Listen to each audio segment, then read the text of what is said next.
Attention, everybody. The views and opinions expressed on the show are not necessarily those of Acts Ministry, Acts Media Group, and or their affiliate and subordinate ministries and or nonprofits. So today's the day. Randy's back. The Spirit in America. Take it away, Randy. Hi, folks. It's good to be back. I have John with me, and he's got quite a story. And I just got to tell you, he's such a blessing.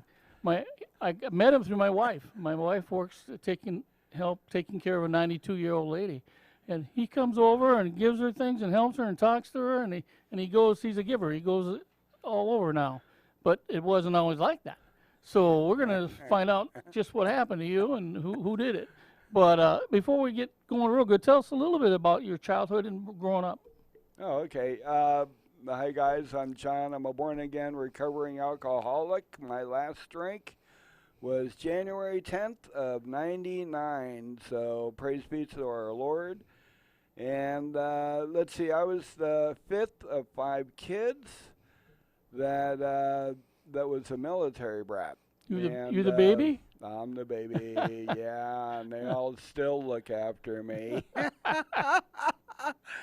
And let's see, I was born in Pensacola, Florida. Dad was a flyboy in the Navy, and we moved around from place to place, and I went to, I think, 9 schools before I graduated from high school.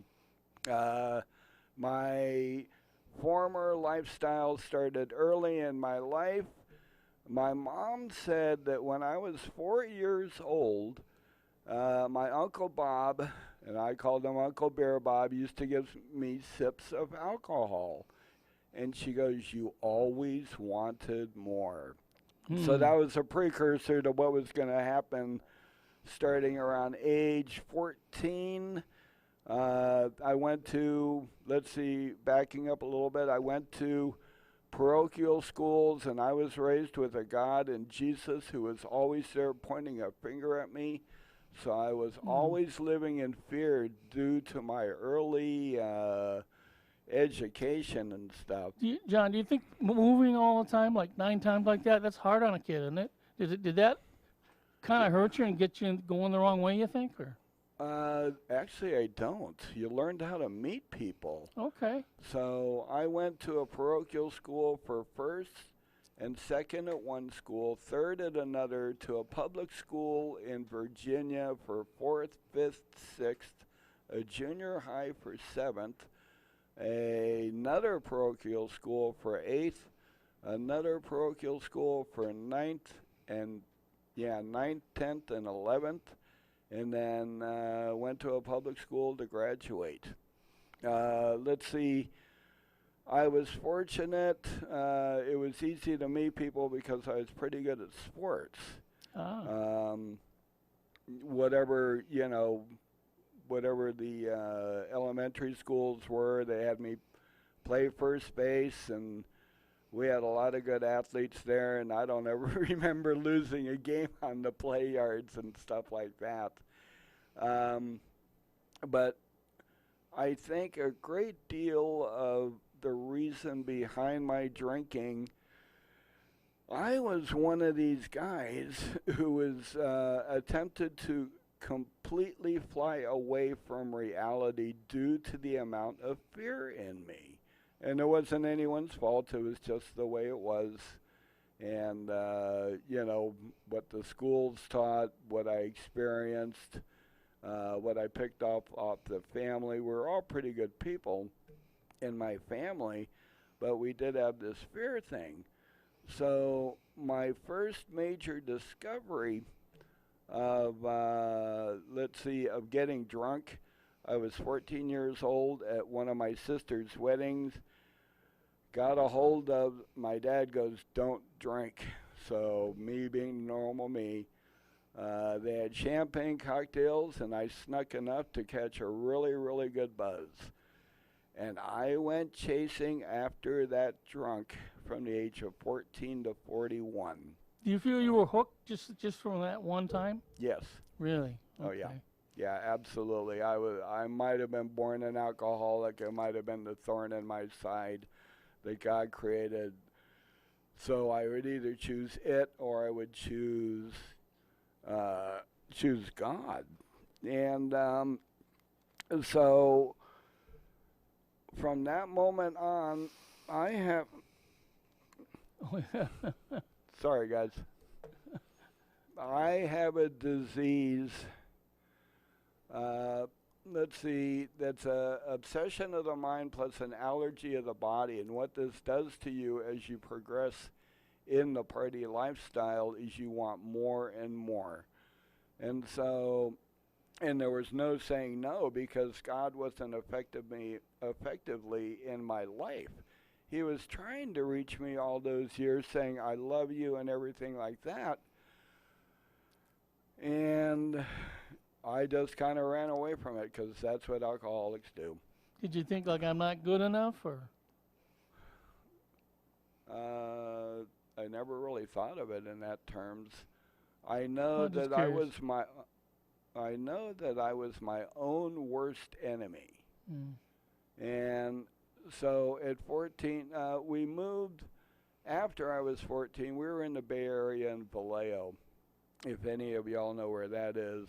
We moved to Dallas, Texas, and there was a big-time party lifestyle among the high school students that I was hanging out with.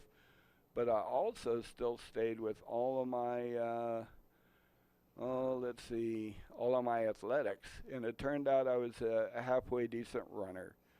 But in the midst of doing the athletic thing, I was never a brilliant student. Maybe that's part of why I drank. I don't know. I always had to study very hard for the grades I got, and that's just the way it was.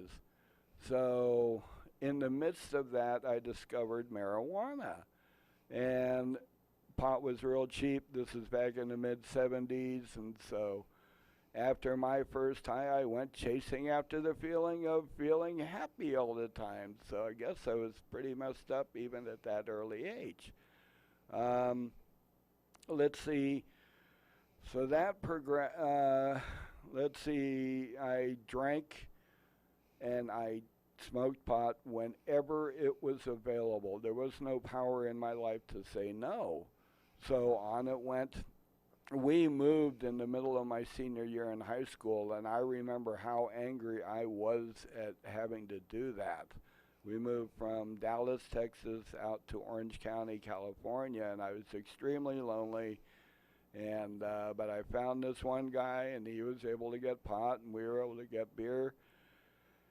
And let's see, so that went on pretty much on a 3 to 4 times a week, and I'm only habit, and I'm only 17 and 18 years old at this time. So at this time when you weren't doing it, did you have like a drive or have to do it, like an addict? I gotta have it. I gotta have the beer. Was that started already? Yeah. Oh boy. Oh yeah. Yeah, I was an addict I was alcoholic from my first drink. That's what the obsession part of it is. You think you need it, you constantly think about it, and when you're finally able to get it, then you go for it. So my senior year in high school, I had enough credits walking into this public school to where I got out of school at 10:30 in the morning. Mm. And so I got a job on a helicopter base, a Marine helicopter base in Orange County. And it turns out my boss used to smoke cigarettes, and I used to drink beer. So I'd get his cigarettes, and he would get my beer. And the beer was real cheap at this point. This 75, fall of 75, spring of 76, quarts of beer were only 50 cents. And I was making pretty good money as a full-time worker and, going to school. So I always had money to get, whatever I want. And so, oh God, it was crazy. We would go out to Huntington Beach, Newport Beach, down in Orange County, and bring about a friend of my buddy who I met. We'd bring some pot, and we'd bring about 4 or 5 quarts of beer each, and we would pound it down and do this on a weekly basis. And then that was during the week.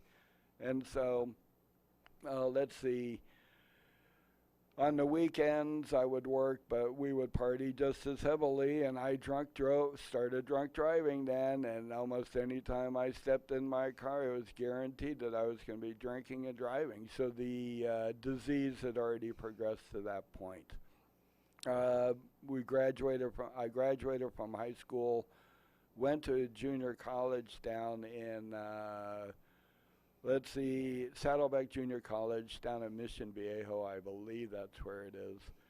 And went there for a semester, but the drive to drink and party was so strong that after going a semester there, I discovered how unhappy I was at my home life, and I could not wait to get out of the house. I was 18 and I was an adult, so I was going to go out and explore the world. So I ran away from home, and I went from Orange County all the way back to Dallas, because that's where all my friends were, and I had a lot of friends there. And I left my folks a note and took off, bought a car, took off, stayed there for, I don't know, 8 or 9 months, and discovered that I wanted to be back with my family. So, all the meanwhile, there's a lot of party lifestyle. When I ran away, that's all we did. Every penny that I made went to rent, a little bit of food, and the rest was alcohol and drugs. And so at that point, I called my parents and I go, I'm okay, and would you let me come back home? And they said yes. So at this point, they're in the San Joaquin Valley. I think I'm around 20 years old. I enroll in a college called College of Sequoias. It's in Visalia, California, in the valley, which is really, really hot. Well, there, still no power. I mean, God is sort of there off to the side, but I'm doing what I want to go do. And let's see, I hooked up with 2 guys. I made a lot of friends there, but 2 of my closest friends, one was a discharged veteran out of the Army, and another one was just another college student. And so we became the 3 Musketeers, going out every day and smoking dope and, occasionally drinking beer. Then I hooked up with another guy who became a lifelong friend, and he was at one of the high schools in Visalia. And let's see, he was my pot connection.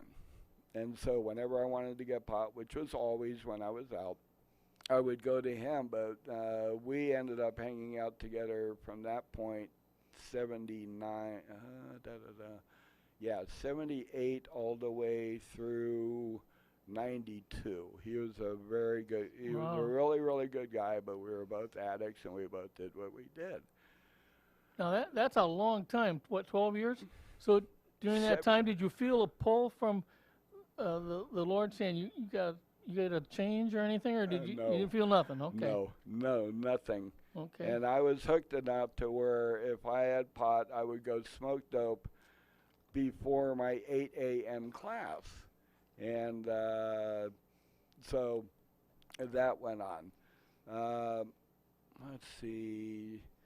Over the next few, after that, I went up to school at Humboldt State, drank my way out of the school. At that point, people started to ridicule me because I would not quit drinking until I was passed out. So the disease had progressed. And so all these emotions that people tend to make fun of drunks. And so I was a sensitive drunk. And, ended up occasionally punching holes in walls. But I left Humboldt State in 81.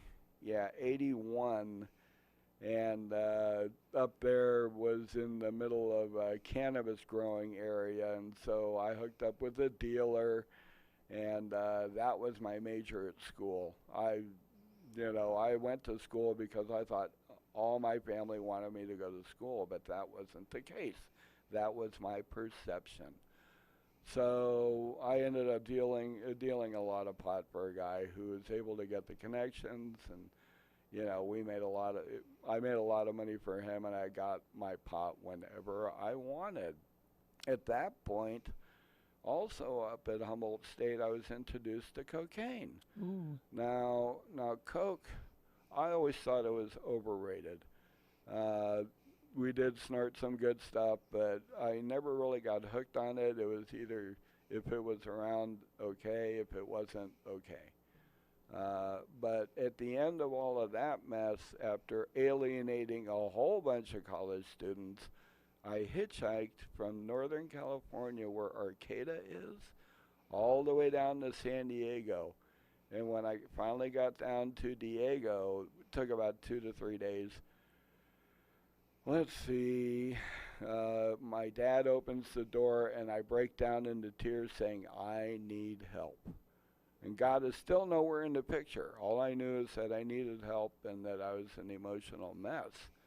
And so I went into one of the recovery places down in main part of San Diego in downtown. Stayed there for a few months, to attempt the sober lifestyle, but it didn't kick in because one of the guys, we were on a softball team there. Well, I was the shortstop and first baseman, and my buddy was the third baseman, so after every win that we had, we'd go out and we'd go burn one. So recovery really didn't happen. I was there for a few months. Then in November of '81, I enlisted in the Navy. I guess Dad pulled a few strings, and I got in and became a cook. But there was still no power. So I was in the Navy from November of '81 to December of '83. At the end of that time, they kicked me out of the Navy. Once I was a dirty urinalysis test for pot, so I got busted and ranked from E4 to E3. The second time they bust you in the military at that time, you got kicked out. So one day I'm in there, and at that point, I'd started snorting methamphetamine, and this stuff made you feel like God. It was truly the experience. So I snorted enough of it to where it was constantly in my bloodstream. And they call me up to the mess deck, and they go, we're kicking you out of the Navy. That is the first time I remember fear gripped me. This is only '83. I still have 16 more years to go of using. And so fear grips me because my dad was a naval captain, and I stayed far away from them, all the fear and everything like that. Let me ask you something. I hate to interrupt you, but I've heard that meth is the worst in that you gotta have it, and it's way worse than other drugs. You feel you really get hooked to it right from the first time or whatever. Is that true? Not for me. Okay. Whenever it was around, well, I'll tell you about this later, but whenever it was around, we did it. If it wasn't around, we didn't go looking for it. Okay. Other people that probably had a different effect. I mean, here in the Ozarks, it's pretty bad. Yeah. And, people go, I guess they go out searching for it. I never really did. It just kind of showed up in my world, and let's go let's do some, stay awake for a couple of days. It goes to show you that we're all different, no matter what we're doing, and some this way and some that way, and I was just curious about that. Yeah, I was a different case, I guess. But let's see, so what year was I on? 82 or? Yeah, 83. Yeah. Okay, they call me up, and there in black and white on the rap sheet is my name, methamphetamine, we are kicking you out. Fear grips me. I get kicked out about a month or two later, about 2 to 3 months later, And then I was back, and I'm scared to death to face my parents because they had already tried to help me with my problem. And so in '83, I go back up to the San Joaquin Valley to the town of Visalia where I hung out with my buddies at college and hooked back up with my friend who I hung out with from 77 to 92. And, so I hooked back up with him. I stayed there for about 4 months in his mom's house, came up with some money, tried to drive a car out, burned out the engine, and so I'm trying to get from wherever the car got burned out at up to my friend's house. So that winter, I stayed there. Well, I'd worked in Yosemite National Park in 1980, and let's see. My boss and I got along really well because I had a work ethic, he had a work ethic, and I hitchhiked up from Visalia to Yosemite National Park. This is in March of '84, and I go, I need a job. Will you help me? And he immediately, he goes, where do you want to work? So my friend and I go from the valley up to Yosemite. Now, while we're in Yosemite, oh boy, I immediately hooked up. The whole lifestyle of the people that I hung around was drink until you drop and drug until you drop. And see, with me, my choice of substance, it didn't matter what was in front of me, liquid, gaseous, or powder, or whatever. My choice of substance was yes, and my response to yes was more. And I could not stop. So I'm up in the park. Every once in a while, I would get in trouble with the park rangers. And so I'd get thrown in jail there. I think that happened about 3 or 4 times. I actually got banned from the bars because I had such an alcohol problem, but that didn't stop the alcohol, usage. And let's see, I was there from '84 to '92, so I'm accruing seniority in the park. Now, as one part, well, I won't even say the parts of the park that I was in, but they had a golf course there, so I would go play golf. It would be a 6-pack or more in the bag. Drink that as fast as you can because lugging that amount of weight with golf clubs and beer in your bag got to be hard. So by the end, you were able to drink like that and still work and have a pretty good work. Oh, yes. So you didn't get fired from work? Yes, I was blessed or cursed, whatever you want to consider it, I did not get hangovers. No matter what I drank, how much I drank, I always showed up for work, and I was always doing okay. That's interesting. Yeah, but one trick I did learn is when you're consuming beer.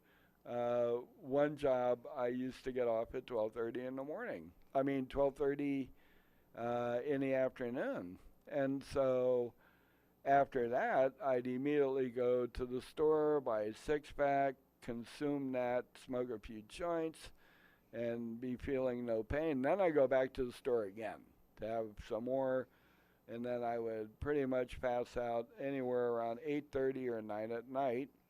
But the trick that I had learned at this point was to drink 2 Coca-Colas before I passed out. Then I could wake up hydrated. There was no hangover, and so I did that for a number of years. And at that time, there was a lot of speed, a lot of meth in the park. So we were weekend addicts. I go by a half a gram, and that would keep me awake for 2 to 3 days. And so stay awake all night, go to work. Stay awake all night, go to work. And then, when I ran out of it, I would eventually crash. and then still wake up at 5 in the morning to go to my job. And what I understood is my bosses were always amazed how I always showed up on time and looking pretty good. Let's see, in 1980, yeah, that was around 87 or 88. So I was 57 to 88. How old was I? When were you born? 57. Oh, In 1988, 20, so 20. I was 30 years old. yeah, 20 But they were some always, years. yeah. So they were always amazed. Well, one thing leads to another, and I eventually, there were enough incidents with me and the bars and, getting arrested and stuff that I was marked by the feds in Yosemite, by the rangers in Yosemite National Park. So this all comes to, years of partying, everyone's partying, we're all doing all right, we're making really, really good money. And let's see, in January of 92, we were doing our methamphetamine thing, and we got a hold of some really good stuff. Well, I got my share from one of my dealers, and what I come to find out is my dealer was an epileptic, and he snorted so much he went into a seizure in a bathroom stall, and let's see, he hit his head against the sliding lock, Ooh. and he went brain dead. 3 days later, he was dead. Oh. And so the investigation starts. Someone pointed a finger my way, and the feds come in about 2 or 3 days after the incident, start asking me questions, and I admitted to having drugs in the room. They search the room, they find the drugs, and immediately arrested, and I lost a job that I truly loved, and was thrown in jail while they did their investigation. I was up on possible manslaughter charges. And they found that I wasn't the one, those charges never came up in court, but I got charged with possession of a half a gram of methamphetamine in my room. And I go through the court proceedings. I'm scared to death because this has never happened to me before. And he gives me 2 years probation. That still wasn't enough, folks. You don't have any idea how strong my addiction and my alcoholism was. And so the day the sentencing comes down, let's see, I go rent a room and I have another 12-pack, catch a really good buzz. Then I go back up to where all my party lifestyle is. Not the thing to do. And let's see, go back up there and hang out, but I couldn't ever find a job. So God was obviously, I recognized at this point that God did not want me in the park. So I go down to San Diego, finish out the 2 years of probation, and then I'm free again. This is about the mid-90s, somewhere around 94. Yeah, 94 and 95. I go back up to the area of the park in, town in the middle of the mountains, because that's where I wanted to live. Tried finding work there, couldn't do it. Then I went to Sequoia National Park. The partying, slowed down, but it never stopped. Worked in Sequoia National Park for a couple of years. So this brings me to let's see, this brings me about 96. Yeah, and I was working at the park one night. I got so drunk that my boss got really, really pissed off. Stop drinking so much, or yada, yada. And he was really, really angry. And so I go, well, go ahead and fire me, man. And he goes, I might. I go, fire me. So the next day I'm gone. and that leads me out. So I'm fired from the park. I have to find my own way out there, and that begins the journey that brings me to Branson, Missouri. And what happened is I went to Florida looking for a job because I was born in Pensacola. My sister was there at that time, one of my sisters. And, stayed with them for about 3 weeks. Nothing shows up. I put out applications to, see if anything would happen. Well, at this point, somehow I always managed to have money to travel to get to my next place. So I blindly go from Pensacola, Florida, to Branson, Missouri. The only thing I knew about this place is that it was in the middle of the Ozarks and that it was a tourist town, which is what I did. So I show up here in August of '96 and continued to drink. I immediately found a couple of partners who partied like I did. Well, now, Branson isn't noted for a lot of bars or anything, Right. They tried to stay clean, but it was still easy to get whatever you needed, huh? Getting pot was very difficult because I didn't know anyone and they wouldn't trust me, and that was understandable. But one of my party partners, was able to get pot, and we had the money. I got a job at Rock Lane Resort, and so let's see. So we were partying together for the next 2.5 years, which is when I met I met a group of people, and I was sort of starting to want to, search out something different from life other than all the drinking and drugging that I'd been doing all of these years. So there's a little church that no longer exists there, but there were around 8 people in the church, and they welcomed me with open arms. Now, the way I used to approach church, and any time I would be in a church, was a 6-pack and a joint, and let's go church it. Walk in there in a really good mood and go, praise the Lord, man, I can really get into this. I did this for 2.5 years. This led to an incident that was all started by me, and one night in January. Yeah, it was January of '99, somewhere around the 8th, 9th, right around there. Well, one night I went out to go get my supplies of alcohol for the night, and I said, if I come back and someone has taken my parking spot, I'm going to kill them. And so I came back. Someone had taken my spot. I get out of the car and I start screaming, I'm going to get you and I'm going to kick your ass and, all that stuff. Excuse my French. And luckily I did not see the person, or I would have been in jail for a long, long time. And so from that point, I go into my apartment, drink away the rest of whatever I have.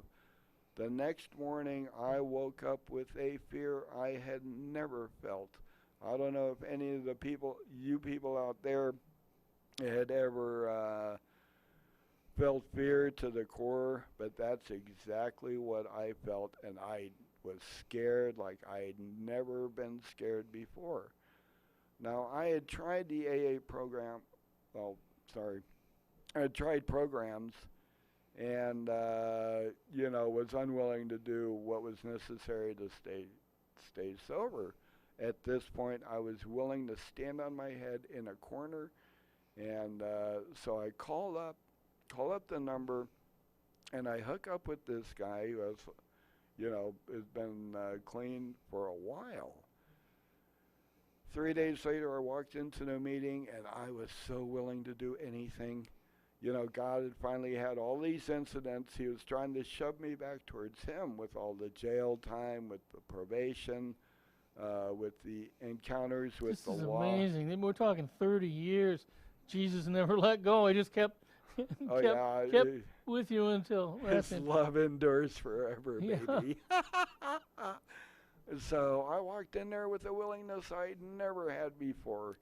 And so I'm standing in my head standing on my head in the corner, and whatever they told me to do, I did. So hung out with these guys, and all of a sudden, I go, okay, God, I really do want to quit this. There is no verbiage saying I'm ready to commit my life to you and stuff like that. I'll go back a couple of months. In August of 98, I was baptized. I said, yeah, I really want to follow the Lord, but I was baptized down on Indian Point, but it still took about 3 or 4 more months to, for God's Spirit to get a hold of me enough and throw me in another situation to where he got me ready really well. He knew exactly how to do it too.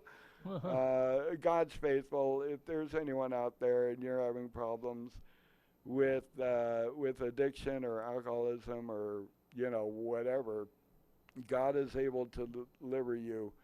And if you say the salvation prayer and you mean it, God gets into operation, and He will change. He will put you in circumstances to where you really want to follow Him, which is exactly the case with me. Wow. So I went to a whole bunch. I went and hung out with all these people who were, who were into the recovery lifestyle. And one of the places I hung out with, there were guys with 30 and 40 years, 20 years, 10 years, of clean and, free from alcohol and drugs. And so I hung out with all these guys. They told me what to do. And they introduced me to a lifestyle which works to this day. Now, I'll attempt... Hold on a sec. I will attempt to show you what was shown me, and hopefully you'll be able to turn on the part of it. Before the problem could be fixed, I had to admit that I had a problem that there was nothing I could do about. It was completely powerless. And, so once I had admitted that to my innermost self, I was ready to stop living the lifestyle. And let's see, how does it go?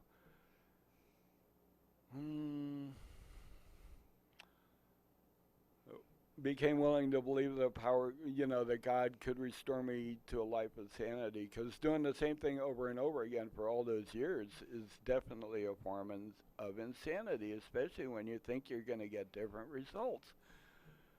Now, did you have a lot of withdrawal, or did God take that away? Or? No, there was never any withdrawal. I never had the shakes, never had DTs, never had hallucinations. There was an old movie with Ray Milland in it called The Lost Weekend.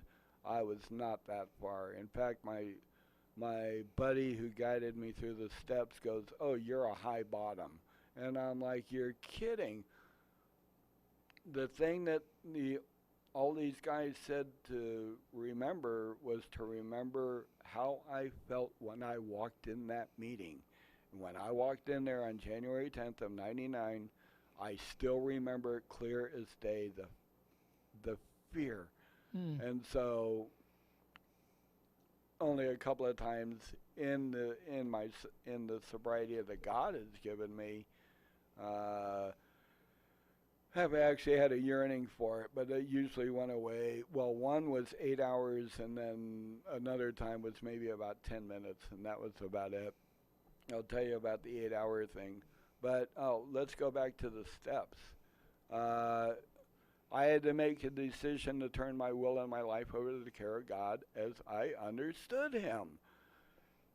Well, the God that I had before was one of fear. That didn't exactly work, so I'm going to start to try and focus on God is love. And so I did. Well, after I made this decision, I make that decision every day. You know, today I have a choice to drink a drug or not.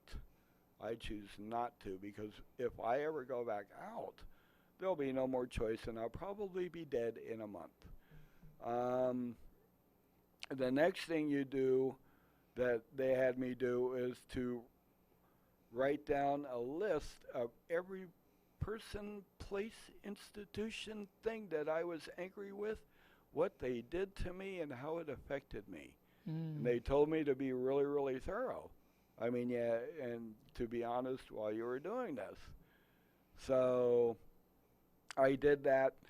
The next thing I had to do was to admit to God, to myself, and to another person all of these things that I was so angry or so scared of, and all the sexual, any sexual issues that you had. And so you talking about the first time, we call it an inventory. The first time I did this, I was scared to death walking into it, and it turned out God gave me the right person, because he was objective and he could tell me what was going on with me, because I couldn't. So I blurb out. The inventory I did was 40 pages of writing. And there were, there's always something else popping up. This is fascinating, but I got to tell you, we got about 10 minutes. Okay, cool. Well, yeah, I'll get through the steps. Yeah.